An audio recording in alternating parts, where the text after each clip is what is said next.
नमस्कार, मैं हूं नेल सर और हम पढ़ रहे हैं क्लास 10 की मैथ्स। आज हम स्टार्ट कर रहे हैं प्रश्नावली 7.3 का पहला प्रश्न। इसमें जो हमने सूत्र देखा है पहले वीडियो में हमने देख लिया है। अगर आपको सूत्र पता नहीं है तो पिछली वीडियो आप देख सकते हैं। यहाँ पर देखते हैं, उस त्रिभुज का क्षेत्रफल ज्ञात कीजिए जिसके शीर्ष है। यहाँ पर शीर्ष दिए हैं, शीर्ष से हमें क्षेत्रफल ज्ञात करना है। तो मान लेते हैं हम हल,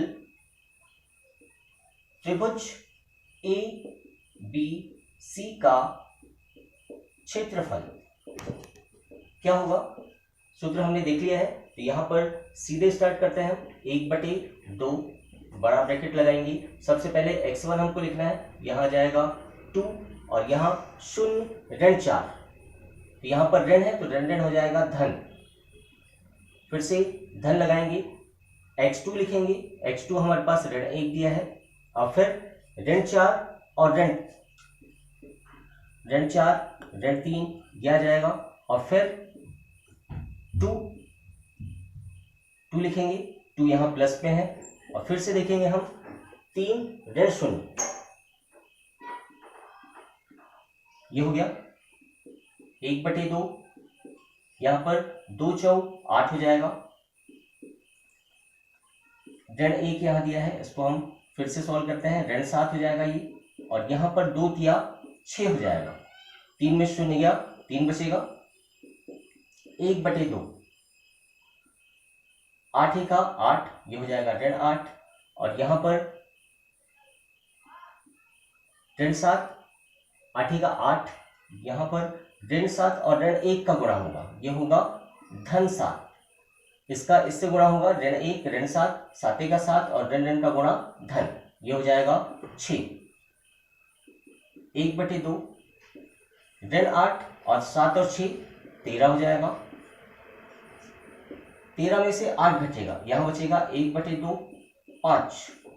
या त्रिभुज का क्षेत्रफल आ जाएगा 5/2 और इसको हम अगर काटते हैं तो ये हो जाएगा 2.5 इकाई मात्रक।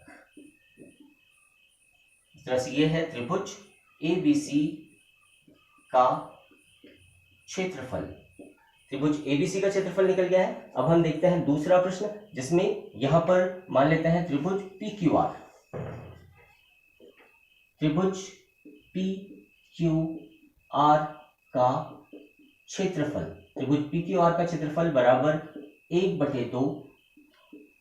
सबसे पहले x लिखेंगे, यहां पर है ऋण 5 और आगे है ऋण 5 ऋण 2। फिर धन लगेगा, x2 लिखेंगे 3 और फिर 2 ऋण 1। ऋण पहले से दिया है तो ऋण ऋण हो जाएगा धन 1। और फिर देखते हैं 5 और यहां पर 5 धनात्मक है और यहां पर आ जाएगा ऋण 1 धन 5। धन 5 इसलिए लिखा है कि ऋण ऋण हो जाएगा धन। फिर से 1/2 ऋण 5 और ऋण 5 ऋण 2, ये हो जाएगा ऋण 7। यहां पर 3 गुणित 3 हो जाएगा और यहां पर आ जाएगा 5 गुणित 4। 1/2 ऋण 5 और ऋण 7, 5 7 35 और ऋण ऋण का गुणा धन, ये 35 हो जाएगा। 3 तिया 9 और 5 चौक 20। 1/2 35 और 9 44 हो गया, 44 और 20 हो गया 64। इस तरह से आ जाएगा 64/2, यानी आ जाएगा 32 इकाई मात्रक। इस तरह से पहला प्रश्न हमारा हल हो गया है। अब हम देखते हैं अगला प्रश्न। दूसरा प्रश्न हमारे पास दिया है, निम्नलिखित में से प्रत्येक में k का मान ज्ञात कीजिए ताकि तीनों बिंदु सरेखी हो। अब यहाँ पर सरेखी दिया है, अगर बिंदु सरेख हो मतलब एक सीध में हो तो त्रिभुज बन ही नहीं सकता है। तो यहाँ पर हमें इसी बिंदु का ध्यान रखना है, इसी चीज का ध्यान रखना है कि अगर बिंदु सरेख में है, अगर बिंदु थोड़े से भी अलग है तो त्रिभुज बन जाता है हमारा। लेकिन अगर सरेखी हो तो त्रिभुज नहीं बनता है, मतलब सरेखी है तो त्रिभुज का क्षेत्रफल क्या होगा, 0 होगा। इसी चीज का हमें ध्यान रखना है। तो यहां पर हल करते हैं हम। माना बिंदु ए बी सी सरेखी है, सरेखी है तो त्रिभुज का क्षेत्रफल शून्य होगा। अतः त्रिभुज ए बी सी का क्षेत्रफल, तो क्षेत्रफल का सूत्र हमें मालूम है 1/2 x1 7 y2 y3 x2 y3 y1, ऋण ऋण हो जाएगा ये धन, फिर x3 y1 y2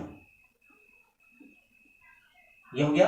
अब एबीसी, त्रिभुज एबीसी का क्षेत्रफल क्या हो जाएगा, शून्य हो जाएगा। यहां पर लिखते हैं 1/2, यहां गुणा करेंगे ये हो जाएगा 7 का 7 ऋण 7 के, यहां हो जाएगा 5 के 5 दूनी 10, और यहां हो जाएगा ऋण 3 और 3 तिया 9, तो यहां पर सीधे सीधे लिखते थे हम ऋण 9। शून्य 1/2 का स्तर पक्षांतर कर देंगे तो ये शून्य से गुणा होकर शून्य हो जाएगा, तो यहां बच जाएगा सिर्फ 1/2, यहां लिख देते हैं हम, यहां मान लिया हमने पक्षांतर कर दिया है, शून्य से गुणा करेंगे तो शून्य हो जाएगा। अब आगे देखते हैं हम, तो ये हो जाएगा 7 के 5 के कितना बचेगा, ऋण 2 के बचेगा, और 10 में से 9 गया 1 बचेगा, 7 और 1 8 हो जाएगा, ये हो जाएगा 0 बराबर 7 और 1 8 ऋण 2 के, ब्रैकेट हमने ओपन कर लिया है, 7 और 1 8 और ये ऋण 2 के। अब ऋण 2 के इस तरफ पक्षांतर करेंगे तो ऋण है, इस तरफ आके धन हो जाएगा, ये हो जाएगा 2 के बराबर 8 या के बराबर 8/2, और 2 से ये कट जाएगा 4 बार, इस तरह से यहाँ के का मान आ जाएगा 4, और के का मान अगर हम 4 रखते हैं तो ये बिंदु सरेखी होंगे, त्रिभुज का निर्माण नहीं करेंगे। अब हम देखते हैं अगला प्रश्न, अगला हमारे पास दिया है क्वेश्चन नंबर 2, इसको देखते हैं। तो यहां पर भी तीनों बिंदु सरेखी है, तीनों बिंदु अगर सरेखी है तो क्या होगा, के का मान हमें ज्ञात करना होगा। के का मान देखते हैं, यहां पर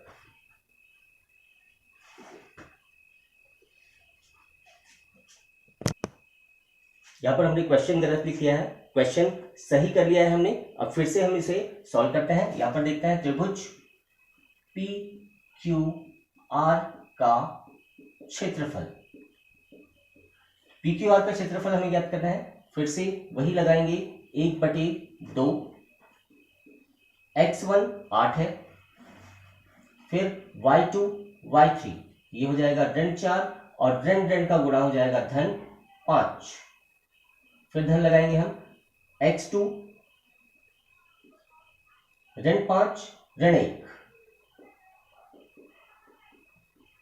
x3 2 है, और यहां पर आ जाएगा 1 ऋण ऋण 4, ऋण ऋण हो जाएगा धन 4, ये आ गया। अब यहां पर त्रिभुज PQR का क्षेत्रफल क्योंकि सरेखी है तो ये हो जाएगा 0, यहां पर आ जाएगा 1/2, 8 4 में से 5 गया, यहां बचेगा सिर्फ 1, यहां पर के का गुणा करेंगे हम तो यहां ये दोनों हो जाएंगे ऋण 6 के, ऋण 5 और 1 ऋण 1 6 हो जाएगा ऋण 6, और यहां पर 4 और 5 4 और 1 5 5 दूनी 10, यह आ गया।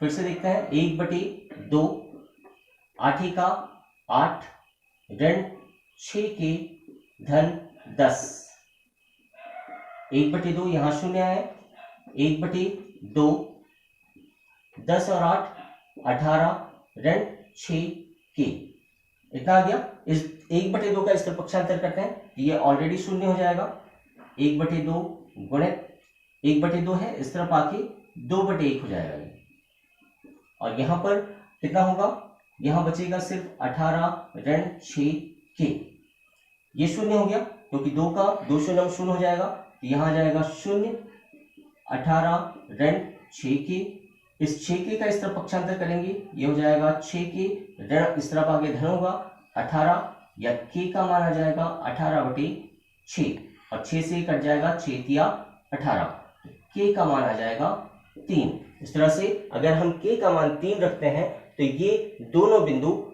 सरेखी होंगे। इस तरह से दूसरा प्रश्न भी हमने हल कर लिया है। अब हम देखते हैं अगला प्रश्न। तीसरा प्रश्न हमारे पास है, शीर्षों 1 0 1 2 1 0 3 वाले त्रिभुज की भुजाओं के मध्य बिंदुओं से बनने वाले त्रिभुज का क्षेत्रफल ज्ञात कीजिए। त्रिभुज का दिए हुए त्रिभुज के क्षेत्रफल के साथ अनुपात भी ज्ञात कीजिए। तो यहाँ पर देखते हैं हम, यहाँ पर ये एक त्रिभुज है ए बी सी और इसके मध्य बिंदु है डी ई एफ। ये 3 मध्य बिंदु हैं। अगर मध्य बिंदु है तो यहाँ से हम इससे ए और बी से डी के निर्देशांक निकालेंगे, बी और सी से ई के निर्देशांक निकालेंगे और ए और सी से एफ के निर्देशांक निकालेंगे मध्य बिंदु सूत्र से। तो यहाँ पर देखते हैं हम डी के निर्देशांक, मतलब ए बी का मध्य बिंदु डी है, तो डी के निर्देशांक हम निकालते हैं। डी बराबर हो जाएगा 2 धन 0 बटे 2 और यहां पर 1 धन ऋण 1 तो ये हो जाएगा ऋण 1, ये धन 1 है ऋण 1 है बटे 2। तो डी के निर्देशांक हो जाएंगे यहां पर 2 बटे 2 और 0 बटे 2।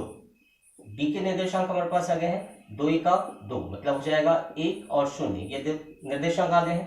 फिर निकालते हैं हम ई, बीसी का मध्य बिंदु ई है। ई के निर्देशांक हम निकालते हैं। ई के निर्देशांक निकालने के लिए 2 धन 0 बटे 2, 1 धन 3 बटे 2, 2 धन 0 ये हो जाएगा 2 बटे 2 और ये हो जाएगा 4 बटे 2, ये कट जाएंगे और ई के निर्देशांक आ जाएंगे 2 1 2 यानी कि 1 और 2 दूनी 4। ई के निर्देशांक निकल गए हैं। अब हम निकालते हैं एफ के निर्देशांक। एफ एसी का मध्य बिंदु है, एफ एसी का मध्य बिंदु एफ है। एफ के निर्देशांक होंगे 0 धन 0 बटे 2 और 3 धन 1, ऋण ऋण धन हो जाएगा, धन ऋण होगा, यहां पर बटे 2 ये हो जाएगा 0, ये 0 ही आ जाएगा और यहां पर 2 बटे 2 यानी कि 1 आ जाएगा। एफ के निर्देशांक भी हमारे पास आ गए हैं। इस तरह से डी ई एफ तीनों के निर्देशांक हमारे पास आ गए हैं। डी के निर्देशांक है 0 1, ई के निर्देशांक है 1 2 और एफ के निर्देशांक है 0 1। अब यहां से निकाल देंगे हम इस त्रिभुज का क्षेत्रफल। क्षेत्रफल त्रिभुज डी ई एफ, क्षेत्रफल त्रिभुज डी ई एफ, इसका क्षेत्रफल निकालेंगे हम। ये हो जाएगा 1 बटे 2, सबसे पहले x लिखेंगे, ये 0 हो गया, 0 गुणित 2 धन 2 ऋण 1, फिर धन लगाएंगे, यहां 1 है x2 1 है, 1 ऋण 1 धन, फिर से लिखेंगे हम, ये 0 है, यहां जाएगा 1 ऋण 2, 1 बटे 2, ये पूरी तरह से 0 हो जाएगा क्योंकि 0 का किसी में भी गुणा करें 0 हो जाता है। यहां पर भी 0 हो जाएगा और यहां बचेगा सिर्फ 1 बचेगा। इस तरह से ये 0 हो गया, ये भी 0 हो जाएगा क्योंकि 1 ऋण 1 0 हो जाएगा और यहां पर 1 ऋण 2, यहां बचेगा सिर्फ ऋण 1, ये हो जाएगा ऋण 1 बटे 2, ये आ गया। अब हम देखते हैं इस त्रिभुज का क्षेत्रफल, बड़े त्रिभुज का क्षेत्रफल देखते हैं। त्रिभुज ए का क्षेत्रफल, त्रिभुज ए बी सी का क्षेत्रफल, त्रिभुज एबीसी का क्षेत्रफल भी वही होगा 1 बटे 2। सबसे पहले ए बी और सी है, तो ए हो गया 0, ये 0 हो गया। अब यहां पर देखते हैं y2 y3, 1 ऋण 3, फिर से x2 यानी ये 2 हो गया और यहां पर हो जाएगा 3 ऋण 1, तो ऋण ऋण हो जाएगा धन, आगे फिर से देखते हैं, यहां पर है h, ये 0 है और ये हो जाएगा 3 ऋण 1 ऋण 1, ये आ गया, ये आ जाएगा 1/2, यहां पर 0 से गुणा करेंगे, ये 0 हो जाएगा, ये हो जाएगा 3 और 1 4, 4 दूनी 6 और ये हो जाएगा 0, यहां पर आ रहा है 3।